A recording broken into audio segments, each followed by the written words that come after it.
مجموعه تاریخ ایران. خشایارشا، شاهنشاه ایران زمین. خشایارشا از سال 486 تا 465 قبل از میلاد پادشاه امپراتوری ایران بوده. اون در تحقیقات غربی به شکست از نیروهای دولت شهرهای یونانی در جریان حملش به یونان تو سالهای 480 و 479 قبل از میلاد معروفه. با این حال نگاهی گذرا به سلطنت 20 سالش به ما میگه که تعداد حمله ها و جنگ های اون در دوران حکومتش باید بیشتر از اینا باشه. متاسفانه بهترین منبع بازمونده و در دسترس از هرودوت، مورخ یونانی اهل هالیکارناسوسه که تاریخچه جنگ‌های ایرانو از دیدگاه یونانی نوشته. به همین دلیل هم تو نوشته‌هاش خشایارشا شخصیت شرور داستان و مملو از تکبره که یه جورایی به عنوان یه پادشاه بد توصیف میشه. بقیه نویسنده‌های معاصر و تقریباً معاصر و متأخر یونانی مثل آشیل نمایشنامه نویس تو نمایشنامه ایرانیان و افلاطون فیلسوفش به این تصور بیشتر دامن میزنن. با این حال خشایارشا تا 15 سال بعد از شکست در یونان بیوقفه سلطنت کرد. بنابراین مرگش اگرچه برای یونانیا بسیار مهم بود، اما در روند اداره امپراتوری عظیم و پرقدرت ایران تأثیر منفی نمیگذاشت. خشایارشا هنوز فرمانروای منطقه وسیعی بود که از هند در شرق تا اروپا در غرب و از مصر در جنوب تا کوههای قفقاز در شمال امتداد داشت. اون فرمانروای قدرتمندی بود که شورش‌های مصر و بابل که از زمان به قدرت رسیدنش تو سال 486 قبل از میلاد شروع شده بود رو سرکوب کرد. این شورش‌ها تو سالهای آخر سلطنت داریوش اول شروع شدن و خشایارشا هر دوی این شورش‌ها رو به خوبی سرکوب کرد.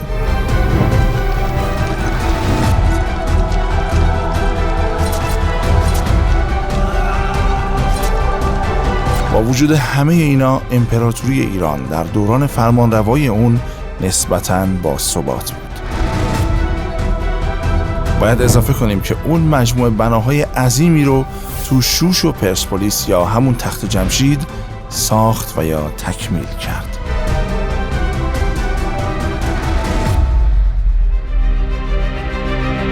زاده شده برای حکومت.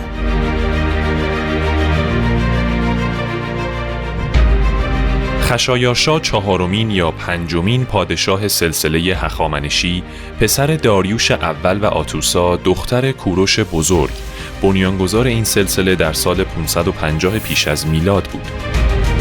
اون که در حدود سال 518 قبل از میلاد متولد شد، از اول بنا بود فرمانروا بشه. پدرش داریوش بردیا پسر دوم کوروش رو در سال 522 قبل از میلاد برکنار کرد. داریوش در کتیبه‌هاش بردیا رو غاصب و جانشین ناحق خونده.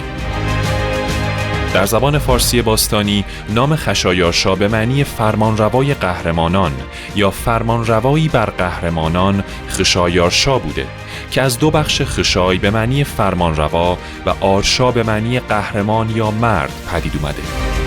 اگرچه اون بعد از مرگ پدرش تو سال 486 قبل از میلاد به سلطنت رسید، اما از حدود سنین 18 سالگی به مدت 13 سال به عنوان ولیعهد خدمت می‌کرد. طبق منابع یونانی قبل از اون اسب سواری و شکار بهش آموزش داده شده بود. اینها نه تنها مهارت‌های اشرافی به حساب می اومدن، بلکه همراه مهارت‌هایی مثل تیراندازی و پرتاب نیزه مستقیما در جنگ هم کاربرد داشتند. باید اضافه کرد که در کل پسرهای پارسی و خشایارشا هم که از این قاعده مستثنا نیست، با دین زرتشتی بزرگ شده و خرد، عدالت، تدبیر، شجاعت و راستگویی رو یاد گرفتن. جانشین پدر. خشایارشا پسر ارشد داریوش نبود. به همین دلیل ارته برزن علیرغم اینکه خشایارشا به عنوان جانشین پدرش معرفی شده بود، وقتی داریوش در اکتبر سال 486 قبل از میلاد از دنیا رفت، صاحب تاج و تخت شد. داریوش قبل از اینکه به پادشاهی برسه با یک زن عادی که اسمش در دسترس نیست ازدواج کرده بود و از اون صاحب 3 پسر به نامهای ارتبرزن، آریابیگنه و آریامنش شد. داریوش در زمان پادشاهیش صاحب 5 همسر دیگه و پسرهای بسیار بیشتری شد.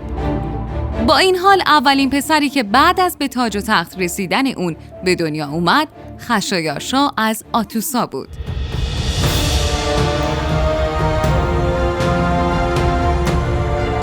جالبه بدونین داریوش با یکی دیگه از دخترهای کوروش به نام آرتیستون هم ازدواج کرد. به گفته منابع یونانی استدلال مطرح شده این بود که خشایارشا به عنوان اولین پسری که بعد از پادشاه شدن داریوش به دنیا اومد و نوه کوروش ادعای مشروعیت بیشتری داشت، به خصوص که داریوش در زمان تصرف تاج و تخت در سال 522 قبل از میلاد جزئی از خانواده سلطنتی نبود. اگر ادعایی هم نسبت به جانشین شدن یا نشدن خشایارشا وجود داشت، احتمالاً قدرت آتوسا به عنوان دختر کوروش به راحتی موقعیت خشایارشا رو تضمین می‌کرد. اون بالاخره در سن 32 سالگی به سلطنت رسید.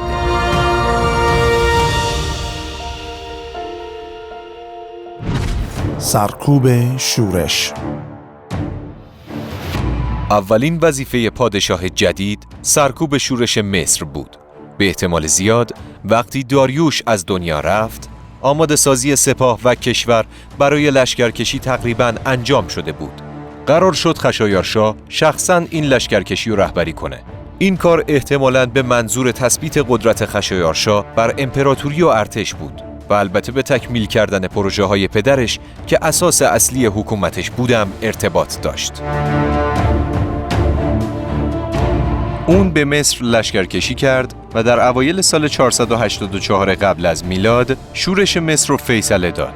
خشایارشا برادر تنیش هخامنش که از آتوسا بود و به عنوان استاندار یا همون ساتراپ مصر منصوب کرد و در طول سلطنتش این استان دیگه براش مشکل ساز نشد.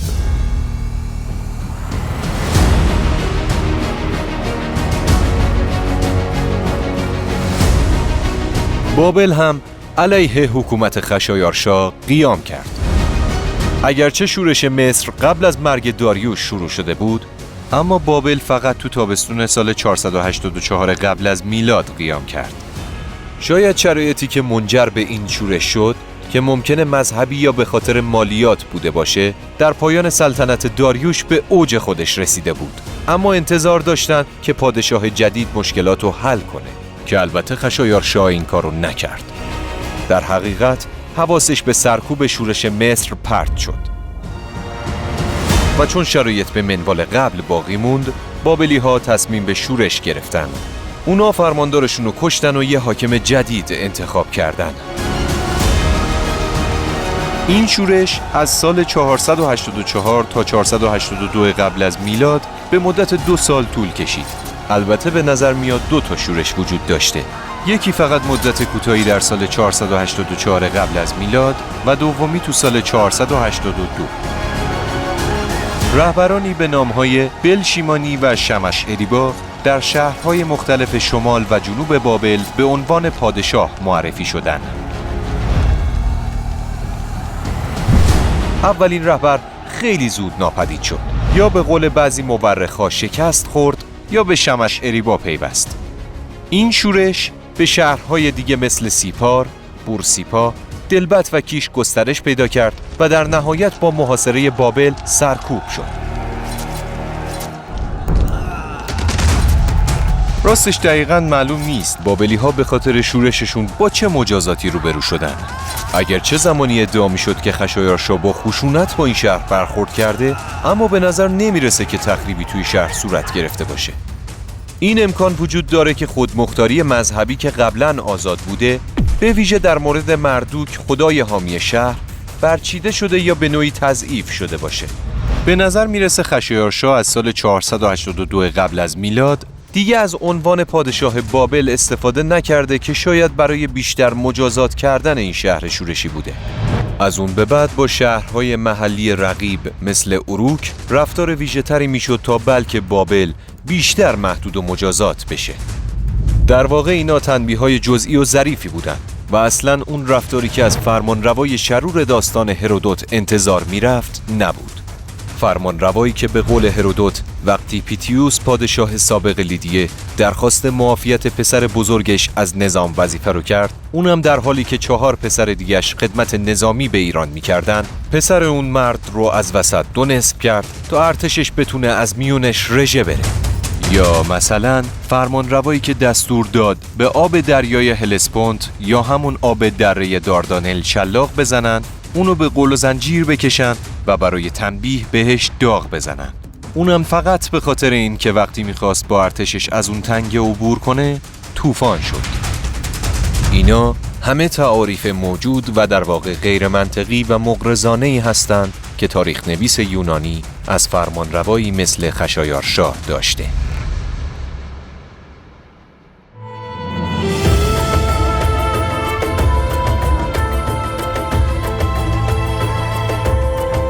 ملتی که تاریخ خود را ندونه محکوم به تکرارشه. برای اطلاع از ویدیوهای بیشتر در این زمینه و برنامه‌های دیگه پیشنهاد می‌کنیم کانال یوتیوب گلوری رو سابسکرایب کرده و زنگوله نوتیفیکیشن رو روشن کنید. تقدیم به جوانان آزاده و مردم خوب ایران.